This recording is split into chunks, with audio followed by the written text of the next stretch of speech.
जय जगन्नाथ जय जगन्नाथ जय जगन्नाथ। आपण माने देखुचंती महाप्रभुंकर सही दिव्य सुनावेश बड़ तड़ाऊ बेश जहाँ रथ उपरे अनुष्ठित होई वर्तमान लक्ष लक्ष भक्त प्रभुंकर यही अपूर्व रूप को दर्शन करुचंती।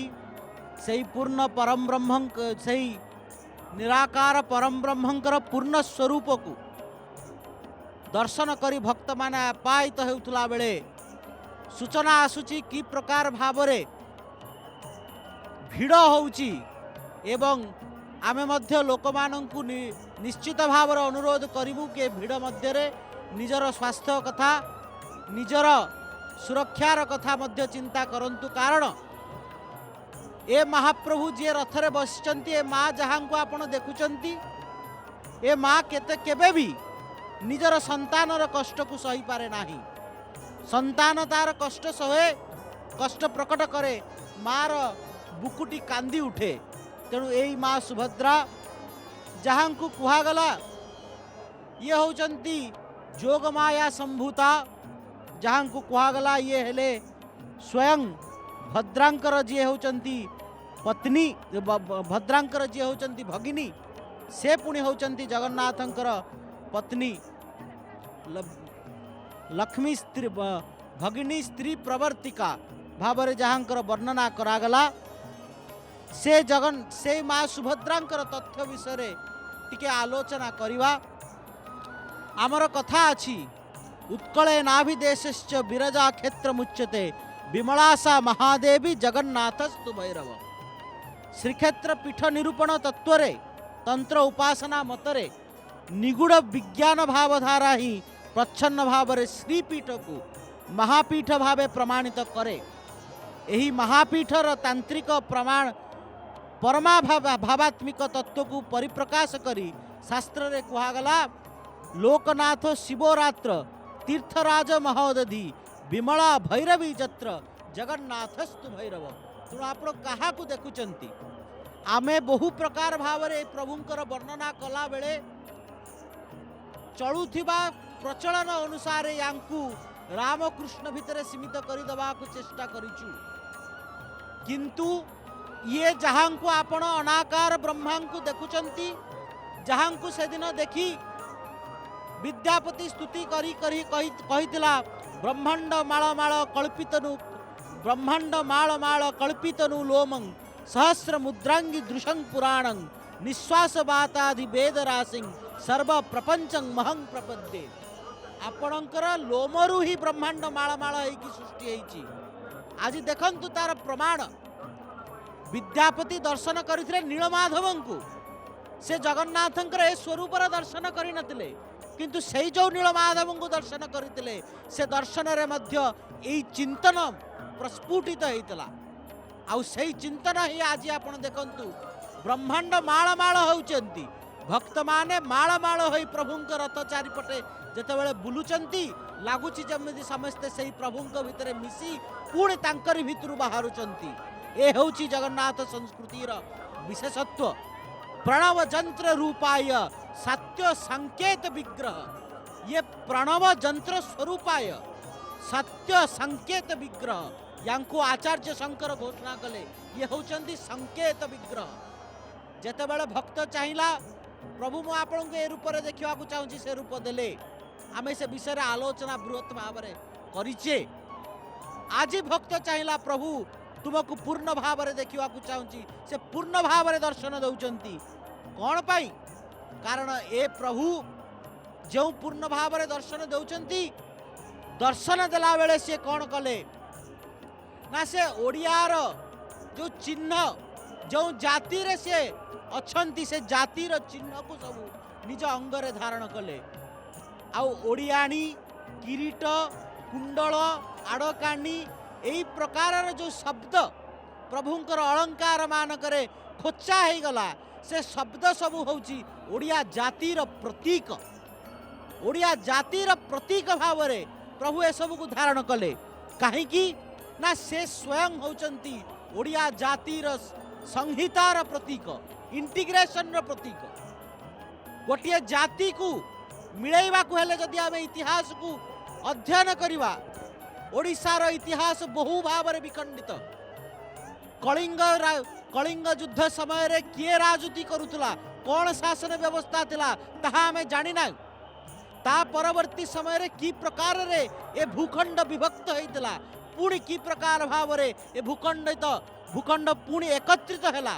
ए सबु कथा गोटे विराट तथ्य, किंतु ए समस्त तथ्य भितरे गोटे चुंबक अछि। से चुंबक होचंती प्रभु श्री जगन्नाथ, जहां को आपण देखुचंती। आज एठी केवल पुरी भुवनेश्वर कटक बा उपकूलर लोक नहांती, सुदूर संबलपुर मालकानगिरी टू आरंभ करी पुरी पर्यंत एठी लोक माने समस्ते चक्राकार रे प्रभु को दर्शन करुचंती। देखा जाउचंती जोग माया सुभद्रा। स्कंद पुराण रे भैरवी तंत्र को उड्डयन तंत्र भाव रे कुहागला, जहार देवता भाव रे मां स्वयं अधिष्ठित। कौन कुहागला? उड्डीयाने परापीठे उड्र देशे विशेषतः त्रया बरेश रूपेण शक्त्या स्त्री विराजते। कीड़ा वर्ण आदेश क्षेत्र वर्ण तत्परा तृतीया करण तत्र जंत्रा वर्ण एवच क्षेत्र पाशाच शक्तिश्च बाह्य वर्ण चक्रमात् रक्षन्ति च परं क्षेत्रं कीड़ांशु उड्र मंडले। तीनोटी आवरणर सुरक्षा भितरे एही क्षेत्र को शक्ति बा भैरवी सुरक्षा देउचंती। ए शक्ति आउ केही नुहंती, बरं मां विमला स्वयं, जहांकर पराशक्ति बा प्रतिनिधि भाव रे मां सुभद्रा एवं नायका बा भैरव भाव रे हेले माधव। तेणु कुहागला सुभद्रिका पराशक्ति भैरवी विमला तथा श्री चक्राधीष्टे पीठे माधव क्षेत्र नायका। श्री चक्र बा श्री जंत्र उपरे प्रतिष्ठित एही पीठ होची श्री क्षेत्र एवं माधव ही एही क्षेत्र नायक। तेणु आमर चलनी अच्छी कि रत्न सिंहासन उपरे जो माधव बसंती से क्षेत्र छाड़ी की कुआड़े जानती नहीं। से आज भी श्रीमंदिर भितर अछंती, जगी की अछंती क्षेत्र को। तेणु माधव शब्द होची माधव इति धाव। माधव माँ हेउचंती प्रसविनी, पालनकारिणी और रक्षाकर्ता। तेणु माँ शब्दर तात्पर्य हेउची रंग बीज जात्मिक रमा बा लक्ष्मी बा वैष्णवी। तेणु एई माँ बा लक्ष्मी को जे धरिचंती से हेले लक्ष्मीपति बा श्री विष्णु एवं से श्री विष्णु ही हेउचंती श्री जगन्नाथ। इतिहास कहे श्रीक्षेत्र रे आद्य पूजित विग्रह हेले माधव। से माधव ही उड्डयन तंत्रर प्रतिनिधि हेबारे कौनसी आपत्ति नाही। तेणु वैष्णवी तत्व सन्निहित चेतना मध्य भैरवी तत्व तद्रूप। तेणु लक्ष्मी माधव भैरवी भैरव नामात्मक शब्दावली विभिन्न सांप्रदायिक दृष्टिकोण भिन्न हेले मध्य तत्व अभिन्न ओ एक।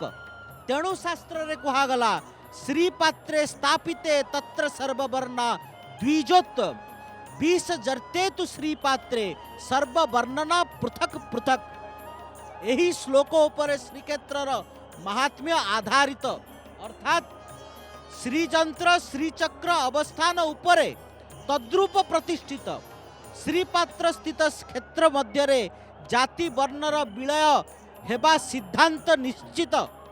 तेणु श्रीमंदिर भितर बेड़ा भितरे आचंडल ब्राह्मण समस्ते वर्ण वैश्य हराई एकाठी श्री महाप्रसाद सेवन करिवा केवल एक लोकाचार जहाँ बलराम दास के द्वारा प्रेरित ताहा कहले आमे भूल हवा। शास्त्र रे हा प्रमाणित। भैरवी चक्र रे मध्य तद्रूप भाग जाग्रत होई ब्रह्मचेतनार जागरण कथा कुहागला। कौन? प्रवृते भैरवी चक्रे सर्ववर्णा द्विजता द्विजते निवृते भैरवी चक्रे सर्ववर्णा पृथक पृथक।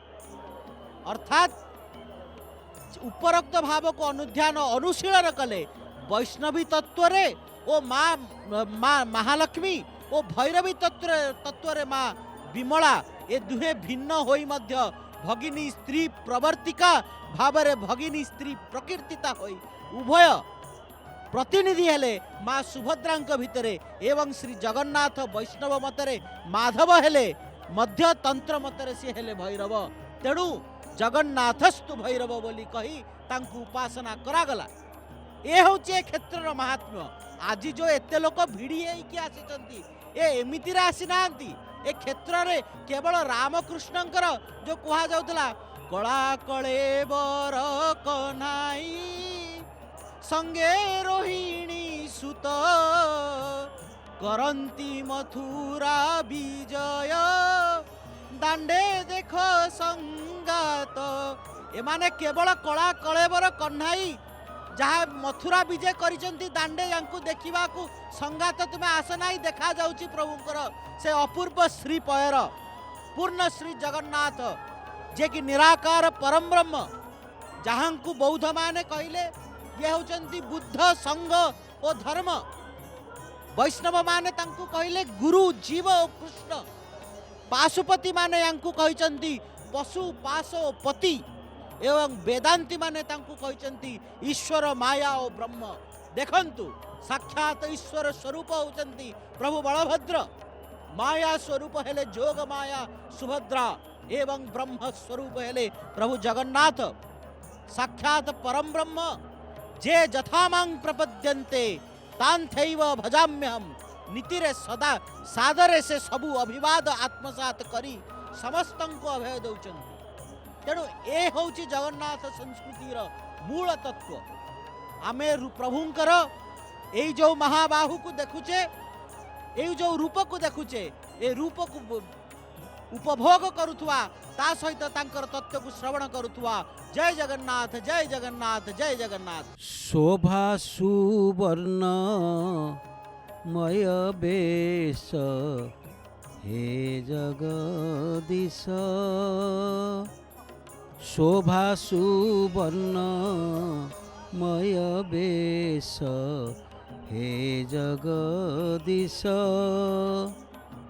स्वर्गे देखन्ति देव मर्त्ये भक्त मानव स्वर्गे देखन्ति देव मर्त्ये भक्त मानव झटकन्ति कमला विलास हे जगदीश शोभा सुवर्ण मय बेश हे जगदीश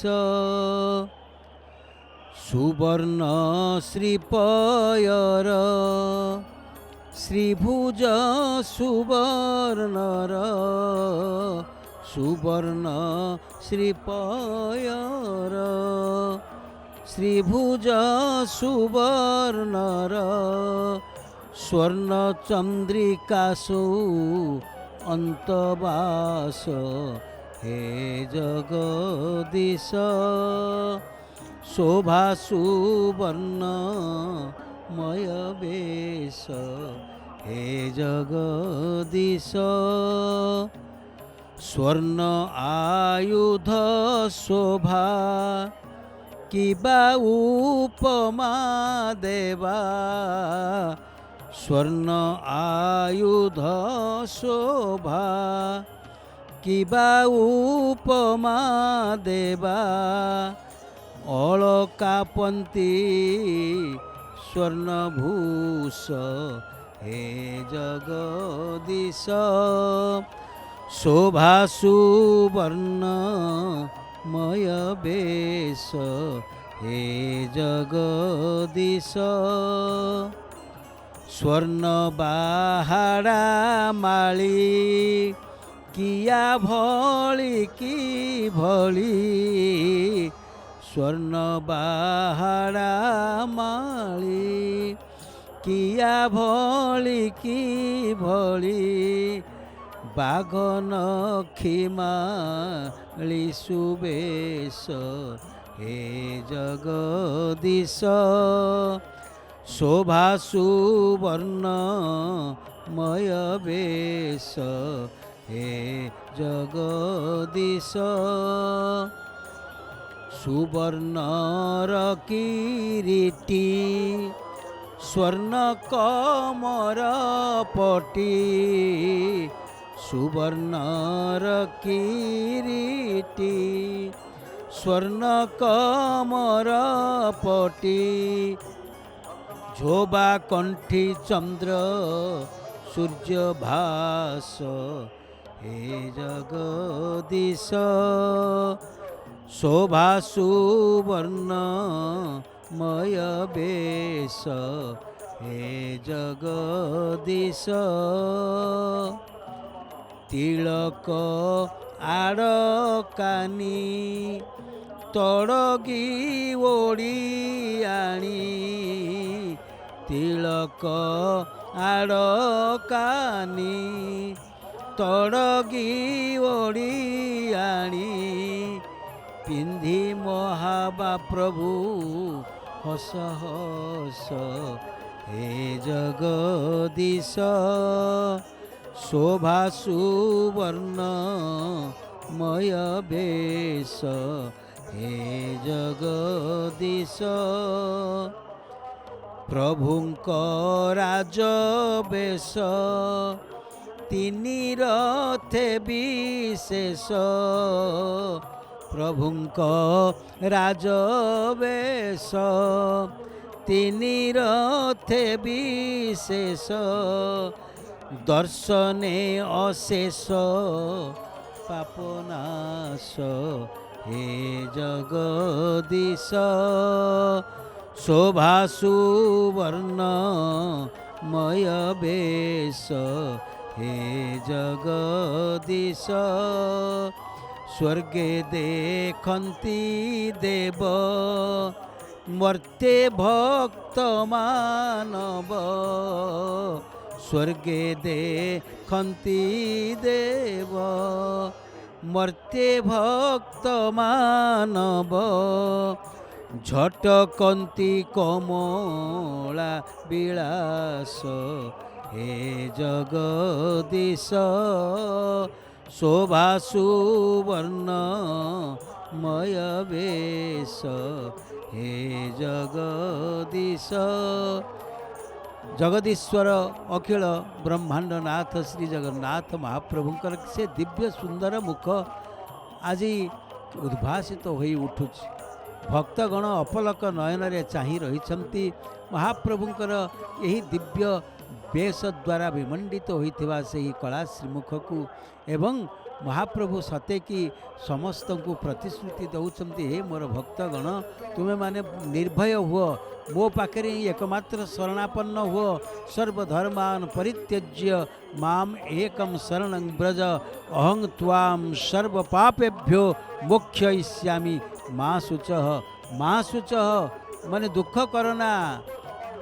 यही बड़ी भाव में हस हस मुहरे मत चाह कहीं तुम्हें कौन कर सर्वधर्मान परित्यज्य सकल धर्म परिहार कर बोलई सर्वधर्म तेज निरते मोर पादे भज बोलई सर्वधर्म तेज तुम्हें आउ तुमर कौन धर्म धर्म बोली किछि नाही केवल मोरी पादरे भजन करवा ही तुमर एकमात्र धर्म तुमर धर्म होची मो पादरे भजन मते भजन करवा या व्यतीत मनुष्यर धर्म किछि नाही 88,000 मुनि ऋषि जेतेबेले नैमिषारण्य अपेक्षा करथिले केतेबेले आसीबे सुत मुनि से आमको उपदेश देवे यतिक बेले सुक मुनि आसिले सुत मुनि आसिले एवं तांको सिंहासन रे बसाई सौनकादि मुनि ऋषि माने तांकर पदवंदना करी गोटे कथा पचारिले कहले प्रभु को धर्म सर्वधर्माणाम आपण कहंतु पुंसांग एकांतत श्रेय तन्न संसितुमर्हति मनुष्यर धर्म कौन आमे जानिचु पशुर धर्म अच्छी देवता मानकर धर्म अच्छी अग्नि देवता एभली एक देवता से जेतेबेले प्रज्वलित हेबे से उपरू को शिखा विस्तार करिवे वायु देवता एभली एक देवता तांकर धर्म हला से प्रवाहित हेबे समस्तंकर जीवनदायक हेबे किंतु अदृश्य भाव में रहिबे एवं जल देवतांकर काम हला जल देवता जेते प्रखर हेले मध्य से तांकर काम होउची तांकर धर्म होउची सबुबले निम्नाभिमुखं पयः से सबुबले तळକୁ बोही आसबे या हूँ तांकर धर्म से भली भाव 84 लाख योनि भितर सर्वश्रेष्ठ शरीर होउची बा जोनि होउची मनुष्य जोनि मनुष्य होउची सर्वश्रेष्ठ प्राणी तेबे जो प्राणी मान बड़े भाग मानुष तनु पावा सुर दुर्लभ सद ग्रंथ न पावा ये कथा कही किए संत शिरोमणि गोस्वामी तुलसीदास जी महाराज तुलसीदास जी कहले जे सबु धर्म अपेक्षा बड़े भाग मानुष तनु पावा जेतेबेले अशेष जन्म पुण्य फले मनुष्य जन्म महितले अशेष जन्मर पुण्य जेतेबेले फल दान करने को इच्छा करिबो सेतेबेले मनुष्य जन्म मनुष्य शरीरटीए जीवक मिलिबो तेणु सबुठारु श्रेष्ठ शरीर होउची मनुष्य शरीर कहीं ना ये मनुष्य शरीर को सुर दुर्लभ सुर माने देवता देवता मान पाई मध्य ये मनुष्य शरीर दुर्लभ कारण देवता माने चाहती आमको गोटे मनुष्य शरीर मिलू कहीं देवता मानकर एते क्षमता नहीं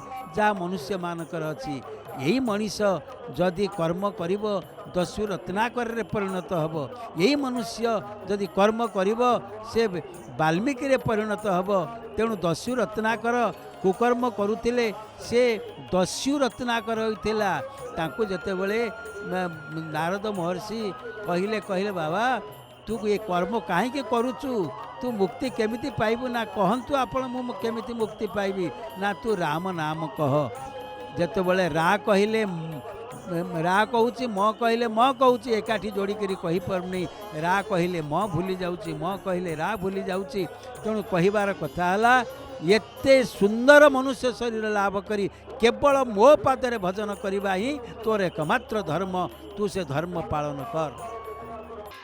कंबु कटक राजा नाम जगन्नाथ चारिबन्ने चौवर्ग देवाकु समर्थ हे महाप्रभु आपण मान देखु साक्षात नृसिंह रूप धृक पाई समस्त पापनाशन पाई समस्त तत्व वहन करी सुवर्ण रूपक धातु को धारण करी गोटे कथा प्रतिपादित कर तमें शुद्ध सुवर्ण हो गले महाप्रभुकर आपणार हो कहीं टिके खाद थिले सुवर्ण जाली दिए अग्नि ताकू जाली दिए एपटरे महाप्रभुकर सुंदर तत्व को वहन कला को पदटे मने पड़ जाए किए सरिकी प्रभु पणे निराब्रिके सरिकी जठरे पूरी दुखी जन दया नख ठारू शिखा सरिकी हे महाप्रभु लोके कहूले आपणकर हाथ नहीं आज नख ठारू शिखा सरिकी आज ओडिशार जनसाधारण केवल नुहति समग्र भारतवर्षर जनसाधारण भक्त समाज सुनावेश देखापी आसी ना जे आपण गोटे कथा को संदर्शन कराउछंती जी मते समर्पण कर दिए जी मते हाथ जहा के सुंदर भाव केड़े सुंदर भाव दिशंती जशोदार धन दिशंती ये जशोदार धन देवकी नंदन एठी कौन हेले ना भाव को निकट प्रभु भावे भेट भाव को निकट ये लीला कर देखुं आपण मैंने सुंदर भाव जो मैंने जाऊँ महाप्रभु परिक्रमा पूर्वक सुनावेश को देखिकी गोटे कथा मन भितर रोचे हे महाप्रभु बंची थे आर वर्ष को ये सुवर्ण वेश ये अद्वितीय वेश ये अनिंदित वेश जहाँ को भाषा परिप्रकाश करी हुए ना से वेश महाप्रभु आर वर्ष को आप चारिथर भितर जो राजराजेश्वर वेश मध्य गोटे थर महाप्रभु आपण सर्वसम्मत रहे आपण गाधेबा कहीं देखी नथिले आपण खाइबा कहीं देखी नथिले आपण केमिति सुहंती कहीं देखी नथिले आपण थिले महाप्रभु सुंदर भाव पर पतिमान एपटरे महाप्रभु को देखा सहस्र भक्त ग्रीष्मर ताप को खातिर न करी आगे ही चलती आगे तले राहु थला कौन जाऊला ना लक्ष्य जे चंद्र उदिया जलुला सखी ହୋଇନ ଠିଆ ସେ ମହାପ୍ରଭୁଙ୍କର ଏହା ଯେ ଲକ୍ଷେ ଯେ ଚନ୍ଦ୍ର ଉଦିଆ ଲକ୍ଷେ ଚନ୍ଦ୍ର ଉଦିଆ ଏଇ ମହାପ୍ରଭୁଙ୍କର ସୁନାବେଶ ହେଉଥିଲା। ମହାପ୍ରଭୁଙ୍କ ସୁନାବେଶ ବିଶେଷ ଭାବରେ 2000 ମସିହା 2003 ପରଠାରୁ ଲୋକଙ୍କର ଆଗ୍ରହ ବଢ଼ିଛି। 2003 ପରଠାରୁ ଲୋକମାନଙ୍କର ଆଗ୍ରହ ବଢ଼ିଛି ମହାପ୍ରଭୁଙ୍କୁ ଦର୍ଶନ କରିବା ପାଇଁ। କାହିଁକି ନା ସବୁ ସୁନାବେଶକୁ ଦେଖି ହୁଏ ନା, ଏ ସୁନାବେଶ ସର୍ବସମ୍ମୁଖରେ ଏଠି ଠାକୁର ତାଙ୍କ ନିଜର ଠାକୁରକୁ ଆଗେ ବନ୍ଦ ହୋଇଯାଇଛି। ମହାପ୍ରଭୁ ମାନେ କୋଳାଗ୍ରତ କରି ଭକ୍ତମାନେ ଯେଉଁ ଆନନ୍ଦ ପାଉଛନ୍ତି ତାହା ବର୍ତ୍ତମାନ ସରକାର ନିୟମ ଅନୁସାରେ ଅନୁଶାସନ ପାଳନ ପୂର୍ବକ ତାହା ବନ୍ଦ ହୋଇଯାଇଥିଲା ବେଳେ ଏ ମହାପ୍ରଭୁ ସବୁବେଳ ପାଇଁ ଇଏ ହେଉଛନ୍ତି ଓଡ଼ିଆ ବିଳାସ। ନିଜେ କାଛିଆ ମାରିକି ଏପଟେ ଦେଖିବେ, ଏପଟେ ପୁରୁଷ, ଏପଟେ ଗୁଣା ପିନ୍ଧନ୍ତି, ଏପଟରେ ଗଜରା ମାଳ ପକାନ୍ତି, ସେପଟରେ ମହାପ୍ରଭୁଙ୍କ ଉପରେ ଯେଉଁ ହାର ପଡ଼େ ତାହା ଗଣ୍ଠି ପଡ଼ିନଥାଏ। ପ୍ରକୃତରେ ମହାପ୍ରଭୁ ସୁନ୍ଦର ଭାବରେ ପ୍ରତୀୟମାନ ହେଉଛନ୍ତି। ସୁନ୍ଦର ଭାବରେ ବ୍ରହ୍ମା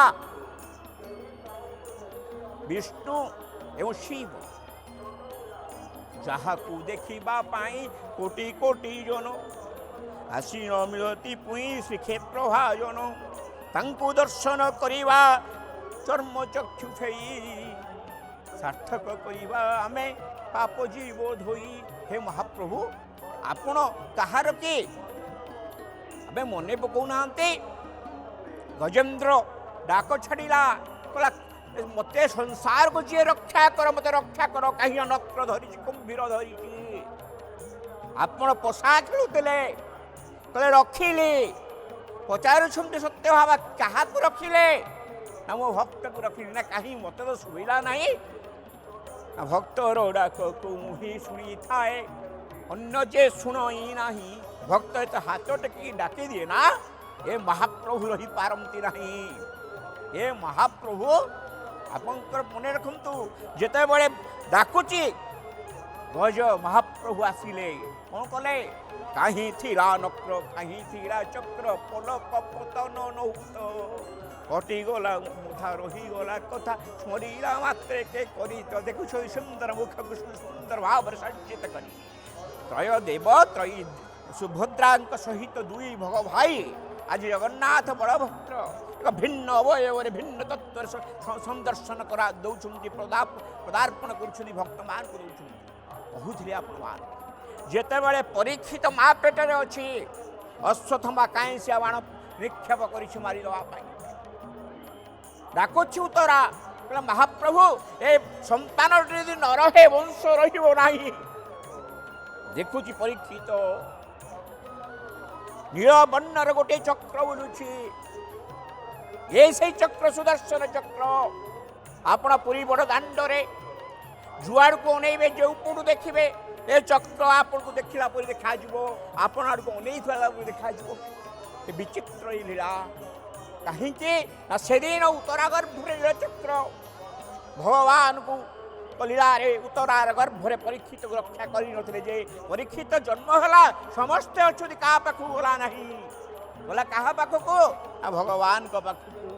ସେଇଥିପାଇଁ ତ କୁହାଯାଏ ଉତ୍କୃତ ଭକତ ଭାବରେ ବନ୍ଧାରେ ଭକତ ଜୀବନ ଧନ। ମହାପ୍ରଭୁ ତମେ କାହାର ଧନ? ନା ଜୀବନ ଧନ। କାହାର ଗଳାମାଳି? ନା ଭକ୍ତର ଗଳାମାଳି। ତମେ କାହାର ଆପଣାର? ନା ଭକ୍ତର ଆପଣାର। ଏ ଜାତି ଯେତେବେଳେ ତାର ଜାତକ ଲେଖା ହୁଏ, ସେତେବେଳେ ଏଇ ମହାପ୍ରଭୁଙ୍କୁ ନେଇ ହିଁ ଜାତକ ଲେଖା ହୁଏ।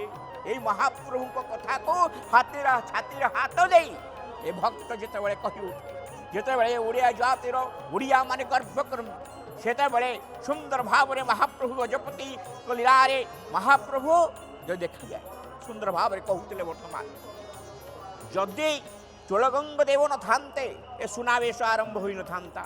ଯଦି କପିଳ ଅନଙ୍ଗ ଭୀମ ଦେବ ନଥାନ୍ତେ ଏ ସୁନାବେଶ ଆରମ୍ଭ ହୋଇନଥାନ୍ତା। ଯଦି କପିଳେନ୍ଦ୍ର ଦେବ 16ଟି ହାତୀ ପିଠିରେ ସୁନାକୁ ଆଣିନଥାନ୍ତେ ଦାକ୍ଷିଣାତ୍ୟରୁ, ଏ ସୁନାବେଶ ପାଇଁ ପର୍ଯ୍ୟାପ୍ତ ପରିମାଣର ସୁବର୍ଣ୍ଣ ତ ହୋଇନଥାନ୍ତା। କାହିଁକି? ଦାକ୍ଷିଣାତ୍ୟରେ ସୁବର୍ଣ୍ଣ ପୂଜା କରାଯାଏ। ଆପଣ ଦେଖିଛନ୍ତି ତିରୁପତି, ଆପଣ ଦେଖିଛନ୍ତି ଆମ ଦାକ୍ଷିଣାତ୍ୟର ଯେକୌଣସି ମନ୍ଦିର ସୁବର୍ଣ୍ଣର ବ୍ୟବହାର ହେଉଛି। ଏଠି ମହାପ୍ରଭୁ ସୁବର୍ଣ୍ଣର ବେଶ ହେଇଛନ୍ତି। ଏ ସୁବର୍ଣ୍ଣର ବେଶରେ ସଜ୍ଜାୟିତ ହେଇ ମହାପ୍ରଭୁ ଗୋଟିଏ କଥା ସନ୍ଦର୍ଶନ କରୁଛନ୍ତି, ଗୋଟିଏ କଥା ଦେଖାଉଛନ୍ତି, ମୋ ଭକ୍ତମାନେ ଆସୁଛନ୍ତି। ଗୁଣ୍ଡିଚାରେ ପ୍ରବଳ ବର୍ଷା ହେଲା, ବାହୁଡ଼ାରେ ଟିକିଏ ଟିକିଏ ହେଲା, ଆଜି ସୁନାବେଶ। ମୋ ଭକ୍ତମାନେ ଯୁଆଡ଼ୁ ଆସନ୍ତୁ ନା କାହିଁକି, ମୁଁ ଦେବୀ ବିସ୍ଫାରିତ ନୟନରେ ମହାପ୍ରଭୁ ଭକ୍ତଙ୍କୁ ଦେଖୁଛନ୍ତି। କେମିତି ଦେଖୁଛନ୍ତି? ଭକତ ତ ପିତା ମାତା, ଭକତ ତ ବନ୍ଧୁ, ଭକତ ନିମନ୍ତେ ତୋର ନାମ କୃପା ସିନ୍ଧୁ। ମହାପ୍ରଭୁ ତ ନାଁ ହେଉଛି କୃପା ସାଗର। କୃପା ସାଗର ହେ ଭାସିଗଲି ମୁହିଁ ରଖ, ବେନି ନୟନକୁ ଚାହିଁ ମୁଁ କହୁଛି ଆହେ ପ୍ରଭୁ ପଦ୍ମମୁଖ। ହେ କାଳିଆ ସାମନ୍ତ, ଭାସିଗଲି ମହାପ୍ରଭୁ ବିପଦର ତାଡ଼ନାରେ। ଏ ଦେହ, ଏ 84 ଆଙ୍ଗୁଳ ଶରୀର ତ ବିପର୍ଯ୍ୟସ୍ତ। ଆପଣ ଗଲେ 42, ଆସିଲେ 42, 84 ଆଙ୍ଗୁଳର ଏ ଶରୀରକୁ ଆପଣ ମୁକ୍ତ କରିବାର ଦାୟିତ୍ୱ ନିଅନ୍ତୁ। ଦେଖୁଛନ୍ତି ମା ଭୁବନେଶ୍ୱରୀ। ଆପଣ କହିବେ ମା ଭୁବନେଶ୍ୱରୀ କିଏ? ନାଇଁ, ମା ଭୁବନେଶ୍ୱରୀ ହେଉଛନ୍ତି ତନ୍ତ୍ରଶାସ୍ତ୍ରରେ କୁହାଗଲା 10 ମହାବିଦ୍ୟା ତତ୍ତ୍ୱରେ, ଯେତେବେଳେ ମାଆଙ୍କୁ ପୂଜା କରାଯାଏ ଏ ମା ସବୁ କିଛି ଦେଇଦିଅନ୍ତି। ତାରା ଯନ୍ତ୍ରେ ଶୂଳପାଣି ସୁଭଦ୍ରା ଭୁବନେଶ୍ୱରୀ, ଶ୍ୟାମା ଯନ୍ତ୍ରେ ଜଗନ୍ନାଥ ସାକ୍ଷାତ ଦକ୍ଷିଣ କାଳିକା। ଏ ମାଙ୍କର ବୀଜ ଅକ୍ଷର କ'ଣ? ନା ଓମ୍ ହ୍ରିଂ ବୀଜ। ଅଷ୍ଟଦଳ ପଦ୍ମ ଉପରେ ଯେତେବେଳେ ହ୍ରିଂ ବୀଜ କଟା ହେଇଯାଏ, ଯେତେବେଳେ ମନ୍ତ୍ରକୁ ଶୋଧନ କରି ସାଧକ ଡାକେ ମାଙ୍କୁ, ଓମ୍ ହ୍ରିଂ ଓମ୍, ଓମ୍ ହ୍ରିଂ ଓମ୍, ଓମ୍ ହ୍ରିଂ ଓମ୍ ଜପ କରି ଚାଲେ, ତା ମନ ଭିତରେ ଥିବା ଆବିଳତା ଦୂରୀଭୂତ ହେଇଯାଏ। ସେଇଥିପାଇଁ ରାମ ଏବଂ ସୀତାଙ୍କ ମଧ୍ୟରେ ଲକ୍ଷ୍ମଣ ଯେପରି ଜୀବ ସ୍ୱରୂପ, ଠିକ୍ ସେପରି ବଳଭଦ୍ର ଏବଂ ଜଗନ୍ନାଥଙ୍କ ମଧ୍ୟରେ ମା ହେଉଛନ୍ତି ଜୀବର ସ୍ୱରୂପା। ଇଏ ଭକ୍ତ ଭାବରେ ନୁହେଁ, ଭକ୍ତଙ୍କ ପରୀକ୍ଷା କେବଳ କରନ୍ତି ନାହିଁ। ପ୍ରଳୟ ଜଳକାଳରେ ପରୀକ୍ଷଣ ପାଇଁ ରହିଛ ସେଠି ମାତ୍ର ଯେ, ରହିଛ ମା ସେଠାରେ ସିଂହାସନରେ ଆପଣ ବସିଛନ୍ତି। ଆପଣ ଜାଣିଛନ୍ତି କି ନାହିଁ, ବା ଜାଣିଥିବେ, ମୁଁ ଜାଣି ନାହିଁ। ଯେତେବେଳେ ମହାପ୍ରଭୁଙ୍କର ମହାପ୍ରସାଦ ଲାଗି ହୋଇଯାଏ, ଏ ମହାପ୍ରସାଦ ଲକ୍ଷ୍ମୀଙ୍କ ପାଖକୁ ଯାଏ ନା, ଏ ଯାଏ କେଉଁଠିକି? ନା ବିମଳାଙ୍କ ପାଖକୁ। କାହିଁକି ଜାଣନ୍ତି? ଏଥିରେ ତୁଳସୀ ପଡ଼ିଥାଏ। ତୁଳସୀ ବିହୁନେ ଯେତେ ଦ୍ରବ୍ୟ ସମର୍ପିବୁ, ଗ୍ରହଣ କରିବି ନାହିଁ ଏକଥା ଜାଣିବୁ, ସିନା ଏକଥା ଜାଣିବୁ। ଆପଣଙ୍କ ତୁଳସୀ ଏବଂ ଲକ୍ଷ୍ମୀ ଏ ଦୁଇ ସପତ୍ନୀକ ବିଚାରରେ ପରସ୍ପର ଦୋଷୀ, ପରସ୍ପର ଭାବ ଦିଏ ମୋର ସପତ୍ନୀକ। ତେଣୁ ମହାପ୍ରଭୁଙ୍କର ଯେତେବେଳେ ମହାପ୍ରସାଦ ଭୋଗ ହେଇଯାଏ, ଯାଏ ବିମଳାଙ୍କ ପାଖକୁ। ଅନ୍ୟପଟରେ ବିମଳା ହେଉଛନ୍ତି କ୍ଷେତ୍ରାଧୀଶ୍ୱରୀ, କ୍ଷେତ୍ରର ଦେବତା ହେଉଛନ୍ତି କିଏ? ଭଗବାନ ବଳଭଦ୍ର। ଅନ୍ୟପଟରେ ମହାପ୍ରଭୁଙ୍କ ତତ୍ତ୍ୱରେ, ଜଗନ୍ନାଥଙ୍କ ତତ୍ତ୍ୱରେ ଏ ମହାପ୍ରଭୁ କ'ଣ କରନ୍ତି ଜାଣନ୍ତି? ଲୁଚି ଲୁଚି ଯାଇ ସେ ତ ପଣସ ଖାଆନ୍ତି, ଧରିଲା ମାତ୍ରେ କେ ମାଳି ବଳ ରାମଙ୍କୁ କୁହନ୍ତି, ସେ ତ ବଳରାମ ଧରା। ଛେଚା କୋଚା ଖାଇ ଭକ୍ତ ହୁଏ ଦର ମୋରା, ପ୍ରଭୁ ଭକ୍ତ ଦର ମୋରା। ମହାପ୍ରଭୁ ଆପଣ ବଳରାମ ଦାସକୁ ସେ ଦଣ୍ଡ ଦେଇଥିଲେ ବୋଲି, ଯେତେବେଳେ ଏରବଙ୍ଗ ଗ୍ରାମରେ ପଡ଼ିକି ରହିଲା ବଳରାମ ଦାସ, ମା ଲକ୍ଷ୍ମୀ ଅଭିଶାପ ଦେଲା, ଅପନ୍ତ୍ରାରେ ପଡ଼ିକି ମରିବୁ। ଅସ୍ତୁ କରି ଚାଲିଗଲା ବଳରାମ ଦାସ, ଏରବଙ୍ଗ ଗ୍ରାମରେ ସେ ପଡ଼ିଛି ଅବଶ୍ୟ। ପ୍ରଭୁ ତୁମ୍ଭ ଇଚ୍ଛା ହେଲା ହେ ଭଗବାନ। ଜଗନ୍ନାଥ ମହାପ୍ରଭୁ ଆପଣ ଏପରି ଭକ୍ତ ପ୍ରିୟ, ଆପଣ ବାହାରିଲେ ବଳରାମ ଦାସକୁ ଦେଖିବା ପାଇଁ। ସୁଭଦ୍ରା କହିଲେ ଭାଇ ମୁଁ ଯିବି, ବଳରାମ ଦାସ କହିଲେ, ବଳରାମ କହିଲେ ମୁଁ ଯିବି, ଲକ୍ଷ୍ମୀ ଥିଲେ ମୁଁ ଟିକେ ଯିବି ନା। କାହିଁକି ନା ମୁଁ ଦେଖେଇ ଦେଇ ଆସିବି ମାଆକୁ ଅପମାନ କଲେ ଯେଉଁ ଅଭିଶାପ ଦିଏ ମା, ସେ ଅଭିଶାପର ଫଳ ପ୍ରାପ୍ତ ହୁଏ। ସମସ୍ତେ ଗଲେ, ଲକ୍ଷ୍ମୀ କହିଲେ ପଡ଼ିଛି ବଳରାମ ଦାସ, ଜଗନ୍ନାଥଙ୍କ ଗୋଡ଼ ଉପରେ ମଥାଟି ଥୁଆ ହେଇଛି। ଲକ୍ଷ୍ମୀ କହିଲେ ଦେଖିଲୁ ବଳରାମ, ଅଭିଶାପର ଫଳ କେମିତି ହେଲା? ହସିଲେ ବଳରାମ। ଏ ବଳରାମ ଦାସ ଜଗନ୍ନାଥଙ୍କୁ ମୁହଁକୁ ଟିକେ ଅନେଇ ଦେଲେ, ହସିଲେ, କହିଲେ ମା ଏପର୍ଯ୍ୟନ୍ତ ବୁଝିପାରିଲୁ ନାହିଁ ଭକ୍ତର ଭାବକୁ, ମା ତ ବୁଝିପାରିଲୁନି। କ'ଣ ବୁଝିବି? ତୁ ତ ଅପନ୍ତରା ପଡ଼ି ମରୁଛୁ। ନା ନା ମା ମୁଁ ଅପନ୍ତରାରେ ପଡ଼ି ମରୁନି। ନା କେମିତି? ଯୋଉଠି ମହାପ୍ରଭୁ ଜଗନ୍ନାଥ, ଯୋଉଠି ମା ଜଗତ ଜନନୀ ଲକ୍ଷ୍ମୀ, ଯୋଉଠି ମା ସୁଭଦ୍ରା, ଯୋଉଠି ସୁଦର୍ଶନ, ଯୋଉଠି ପକ୍ଷୀରାଜ ଗରୁଡ଼, ଯୋଉଠି ଭାଇ ବଳଭଦ୍ର, ତାହା କ'ଣ ଅପନ୍ତରାରେ ହୋଇପାରେ? ଆଜି ଦେଖେ ତୋ ଅଭିଶାପ ଠିକ ହେଲା ନାହିଁ। ମୋତେ ଦେଇଥିଲୁ ଅଭିଶାପ, ତ ଅଭିଶାପ ମହାପ୍ରଭୁ ତାକୁ ଶୂନ୍ୟ ଭାବରେ ଅତ୍ୟନ୍ତ ଆନନ୍ଦ ଭାବରେ ଭକ୍ତିର ସ୍ୱରୂପ ବାଦକୁ ବହନ କରି ମହାପ୍ରଭୁ ମୋତେ ପାଳନ କରି ମୋତେ ମୁକ୍ତି ଦେଇଦେଲେ। ତତ୍ଵର ଭାବ ଜାଣେ ବଳରାମ, ତତ୍ଵର ଭାବ ଜାଣିଥିଲା ବୋଲି ବଳରାମ ଦାସ ମତ ଭାବେ ବଳରାମ ଜଗତ ପ୍ରସିଦ୍ଧ। ଭାବ ସମୁଦ୍ର ଗ୍ରନ୍ଥରେ ଲେଖିଛି ସର୍ବତ୍ର, ଏ ତ ଲେଖିଛି ସର୍ବତ୍ର। କ'ଣ ଲେଖିଲେ? ହରି ହୋ ଆଜ ଠାରୁ ତ ଦୁଆର ଆସିବି ନାହିଁ, ଭାରି ଯା ତୋହର ମନା କରିଦେଲା, ଆସିବି କହ କିମ୍ ପାଇ ହରି ହୋ ଏହି ଦଣ୍ଡ ମୋତେ ଦେଲୁ, ମୋତେ ଏ ଦଣ୍ଡ ଦେଲୁ, ତ ଭାରି ଯା ଆଜି ମୋତେ ମନା କରିଦେଲା। କାହିଁକି? କ'ଣ କରୁଥିଲି କି? ନା ଆସି ପହଞ୍ଚୁ ତୋ ପାଖରେ, କହେ ପୁଣିମା ଜାଣିଛି ଗୁମର କଥା କହିଦେବି ତୋ ଆଗରେ, ବଡ଼ ପଣ୍ଡା ଭୋଗ ଦିଅନ୍ତି ଖାଇକି ମୁଁ ଦର ସଞ୍ଚୁଥିଲି। ଏ କଥା ଶୁଣି ଲକ୍ଷ୍ମୀ ମନରେ ସନ୍ଦେହ ହେଲା। ସେ ଜାଣିଛି ତୁ ହଉଛୁ ଗୋପରାଜ ବଳା, ଗୋପର ରାଜା ପୁଅ ତୁ, ତୋ ପାଖରେ ତୋର ଟିକେ ନଟଖୁଟ ବୁଦ୍ଧି ବି ଥିଲା। ଦେଖୁଛନ୍ତି ଆପଣମାନେ ବଳିତା ଜଳୁଛନ୍ତି ଏବଂ ସେବକମାନେ ମଧ୍ୟ ପ୍ରସ୍ତୁତି ପର୍ବ ଆରମ୍ଭ କରିବେ। ଆଉ କିଛି ସମୟର ଅବଧି ପରେ ଏ ବର୍ଷର ସୁନାବେଶ ଉଲାଗି ହୋଇଯିବ। ମନେ ରହିବା ଆର ବର୍ଷକୁ ଯେଉଁମାନେ ବଞ୍ଚିକି ରହିବା, ବଞ୍ଚିଥିଲା ଆର ବର୍ଷକୁ। ମହାପ୍ରଭୁ ସୁନ୍ଦର ଭାବରେ ଏଇ ଗୋଟେ କଥା କହିଲେ, କହିଲେ ବଳିଆରେ ମୋ ପତ୍ନୀ ସିନା ତୋତେ ଅଭିଶାପ ଦେଲା, ମୁଁ କ'ଣ କଲି? ତତେ ନ ଦେଖିଲେ ତ ମୁଁ ରହିପାରିବିନି। ତୋର ମୋର ଦେଖା ହେବ ଏର ବଙ୍ଗ ଠାରେ। କୋଉଠି ଦେଖା ହବ? ମୁଁ ଚାଲିଲି ମୋ ସାଧନା କ୍ଷେତ୍ରକୁ। ଯେଉଁପରି ଭାବରେ ମାଳ ଦେଇଦେଲେ ଯାଇ ନେମାଳରେ ଅଚ୍ୟୁତାନନ୍ଦ ଦାସ ନିଜର ଆଶ୍ରମ ପ୍ରତିଷ୍ଠା କଲେ, ଠିକ୍ ସେପରି ବଳରାମ ଦାସ ଗଲେ ହରି ଏରବଙ୍ଗ। ପକ୍ଷାଘାତକୁ ଚାଲି ପାରୁନାହାନ୍ତି। ଜଗନ୍ନାଥ ନୀଳକନ୍ଦରକୁ ନୀଳଚକ୍ରକୁ ଦେଖି ମୁଣ୍ଡିଆଟିଏ ମାରୁଛନ୍ତି। ହେ ଭୁବନେଶ୍ୱର, ଜଗତର ଯେତେ ଆପଦ ପଡ଼ିଯାଏ, ଏଇମାନେ ଯାଇ ଭକ୍ତମାନେ ଯାଇ ସେ ମାଙ୍କ ପାଖରେ ଗୁହାରି କରନ୍ତି। କ'ଣ ଗୁହାରି କରନ୍ତି? ଦେବୀ ପ୍ରପନ୍ନାତି ହରେ ପ୍ରସିଦ୍ଧ, ପ୍ରସିଦ୍ଧ ମାତୋ ଜଗତୋକ୍ଷସ୍ୟ, ପ୍ରସିଦ୍ଧ ବିଶ୍ୱେଶ୍ୱରୀ ପାହି ବିଶ୍ୱମ୍, ତ୍ୱମେଶ୍ୱରୀ ଦେବୀ ଚରାଚରସ୍ୟ। ତମେ ଦେବୀ କେବଳ ଓଡ଼ିଶା ମାଟିରେ ନୁହେଁ, କ୍ଷେତ୍ରରେ ନୁହେଁ, ସମଗ୍ର ବିଶ୍ୱ ବ୍ରହ୍ମାଣ୍ଡର ଦେବୀ ତମେ। 14 ବ୍ରହ୍ମାଣ୍ଡ ବ୍ୟାପୀ ଅଛି ତୋର ଶକ୍ତି ମା। ଅନେଇ ଦେଲେ ଅମୃତର ତତ୍ତ୍ୱ ଝରି ଆସେ। କୌଣସି ରୋଗୀ ଭୋଗୀ ଶୋକ ପ୍ରବର୍ତ୍ତ ହେଉଥିବା ଲୋକଟିଏ ଭକ୍ତଟିଏ ମା ଯଦି ଅନେଇ ଦେଉନା, ଅନେଇ ଦେଲା ମାତ୍ରେ ମା ତାର ସବୁ କିଛି ଜଞ୍ଜାଳ ମୁକ୍ତ ହେଲା। ଆଜି ଦେଖିଛନ୍ତି ସୁନ୍ଦର ଭାବରେ ବଡ଼ ଦାଣ୍ଡ ଲୋକାରଣ୍ୟ। କାହା ପାଇଁ କଥା ନାହିଁ। ଦୋଳଯାତ୍ରା କାହା ପାଇଁ? ନା କାଳିଆ ପାଇଁ, କାହ୍ନୁ ପାଇଁ। ଏ ଜଗନ୍ନାଥଙ୍କ ପାଇଁ ଆଜି ହେଉଛି ସୁନାବେଶ। ତିନି ଠାକୁର ଦଶାବତାର ଯାତ୍ରାରେ ମହାପ୍ରଭୁ ନେତୃତ୍ୱ ନେଇ ଯେଉଁ ସୁନାବେଶ କରୁଛନ୍ତି, ଭକ୍ତ ଆସୁଛି କ'ଣ କରୁଛି? ମହାପ୍ରଭୁ ଭଲରେ ଦେଖିପାରୁନି, ଏତେ ଭିଡ଼।